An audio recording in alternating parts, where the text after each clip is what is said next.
Great. Okay. Jasmine, what about you? Tell me about Gladstone. Yeah, so I'm from Gladstone. It's about 6 hours north of Brisbane in Queensland.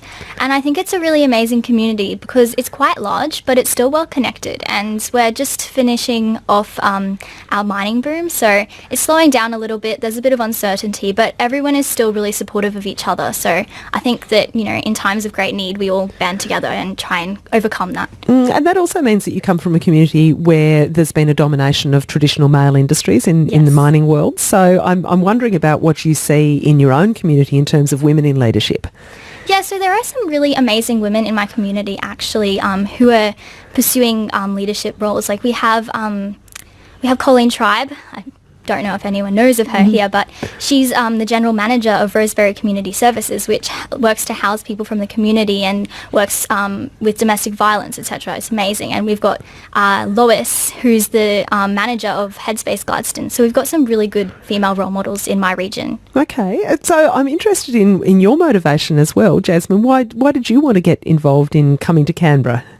Yeah, so I guess coming to Canberra in particular, it was about all the opportunities we'd be given to meet, again, more inspirational women, to gain more skills and develop the skills that we've already got, and also share our ideas with the people that we're meeting. Even the 12 girls, they're amazing, and it's really been interesting to learn from them as well as share my own ideas. You are both very articulate and very well spoken. This is actually really impressive because, from time to time we have teenagers in here and younger children, and sometimes you're lucky, sometimes you're not. Sometimes people sort of look at you like a deer in the headlights and go, oh my God, I'm on the radio. What happens now? Hannah, where have they been so far? What's the program? So it's been a really exciting couple of days. So yesterday we had a big leadership day. So they had a morning yoga session to relax them into it. Then they did some leadership development training with the Department of Defence. So looking at values, looking at what is leadership to you, really breaking that down. Then they actually did public speaking training with TEDx Canberra. So if anyone's familiar with TED Talks, but we did really practical skills. So how to accept a compliment, how to say thank you, how to greet someone. So it was really practical. Then they've been and met with their mentors. So when they go home, they get mentored through Raising Hope Education Foundation. So they had a chat with them, met with them, went to the War Memorial. But possibly the most exciting thing happened this morning. We had our big, powerful women's breakfast at the Hyatt, and we brought together the girls and then established leaders to do almost speed mentoring. So the girls got to meet with people like the Foreign Minister, Julie Bishop, the Assistant Minister for Agriculture, Anne Ruston, Kathy McGowan, member for Canberra Gabe Rotman, Janelle Weissman from UN Women Australia. I can't go through them all. They're all too amazing, but people from the public, private, not-for-profit spheres, rural, urban. It was wonderful. So that was really exciting. That is so impressive. That is absolutely fantastic. Tell me who both of you met and how you felt about that, Mandy. I did meet Julie Bishop, and oh my gosh, she was not what I've seen her like on TV, but she's just very nice and told me to go and apply to her scholarship and whatnot. But I also met Kathy McGowan and a lot of other women, and and it was just so inspirational hearing all of their different stories, as well as women from different political parties as well interact and try and work together, even though they may not agree on some things, uniting for a similar goal. Yeah, and what about you, Jasmine? Who'd you meet? Oh, I actually met Julie Bishop as well, got a selfie. It was really amazing to talk to her for the short time that I did,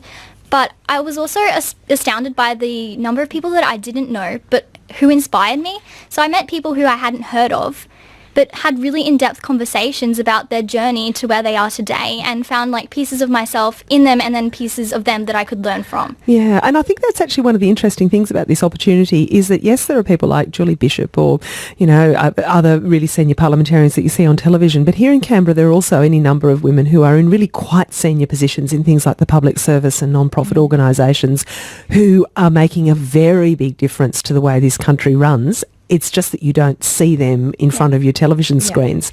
So that's pretty inspirational. And I was just interested at what Hannah said a moment ago about things like public speaking skills, learning how to accept compliments, which is also about learning to put yourself forward and say, I'm worthwhile and I'm important.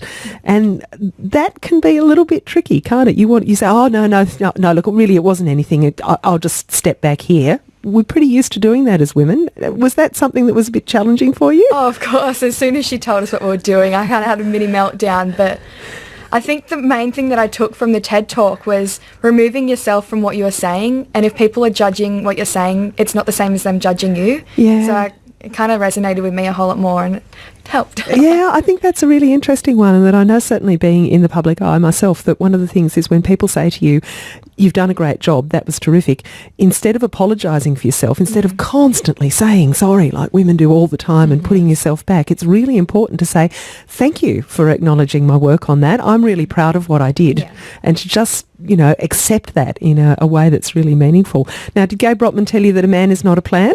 That's always her big line. Did anyone hear that one? Did she do that this morning? I wasn't on her table. Gay is amazing. So she often says to young women, a man is not a financial plan, which I think is really great, because pretty much she's saying independence, like own yourself. And I think that's a really great message. Yeah. Tell me where you see your own careers going. Jasmine, what are you thinking about? I actually want to be a surgeon. So I guess that... Go you! Yeah. So I guess it's really a male-dominated area. I mean, where the medical industry is changing and becoming more equal, but that's actually what I wrote my article about. So. Yeah, I have a sister-in-law who's an obstetrician and a gynaecologist, and it can be a fantastic thing to do, to be involved in medical, in changing people's lives in that way. Mandy, what about you? Well, now that I've finished my HSC, I'm starting to think about university a whole lot more. So I think next year I'll come down to Canberra, study at university here, and maybe do pharmacy, something sciencey, maybe some leadership. I'm still in that limbo stage of not quite sure. Okay, fantastic. Yeah. Hannah, tell me about what it's taking to get this all up and running. What you're describing is amazing, and you've done it on I remember there was a little bit of money to kick this all off, but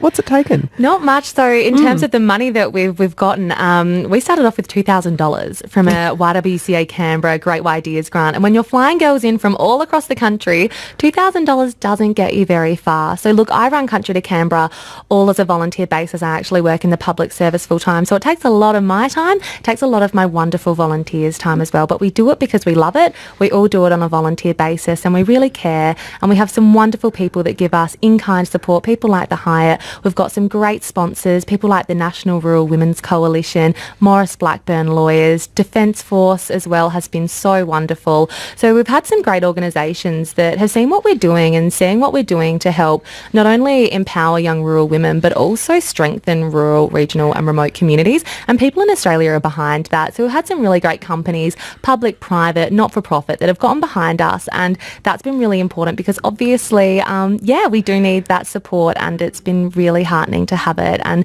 an ability to grow. So growing from 3 girls to 12 girls, growing from one night for the girls in Canberra to 4 days. It's really been exciting, and I hope that we can become sustainable, we can become a big organisation, and we can continue to grow. My hat is off to you for what you've accomplished, just quietly as well, because this is not inconsiderable.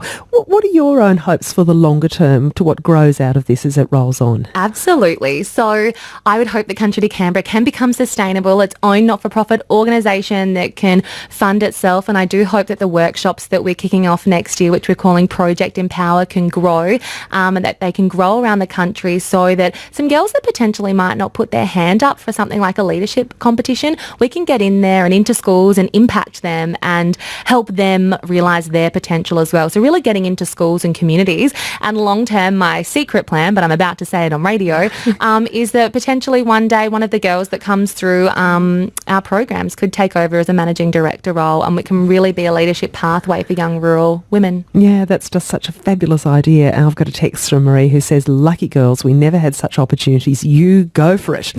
Absolutely. Look, it's lovely to meet you and to hear about how exciting this is, about your own plans for your future and the communities that you come from. And I'm glad that what you'll take back to your communities is also a really positive view of what can go on here in Canberra and how that can inspire what happens in your own hometowns. Hannah, always amazing to have you here, so full of positive energy. Thank you. And it's just been lovely to have your company. And you've also been hearing from Mandy Mills from Foster and Jasmine Elliott from Gladstone, and a whole crew of other people out waiting for us who are excited about being in a radio station. Thank you so much for your time. Thank you Pleasure. so Thanks, much. Genevieve. Okay, bye-bye.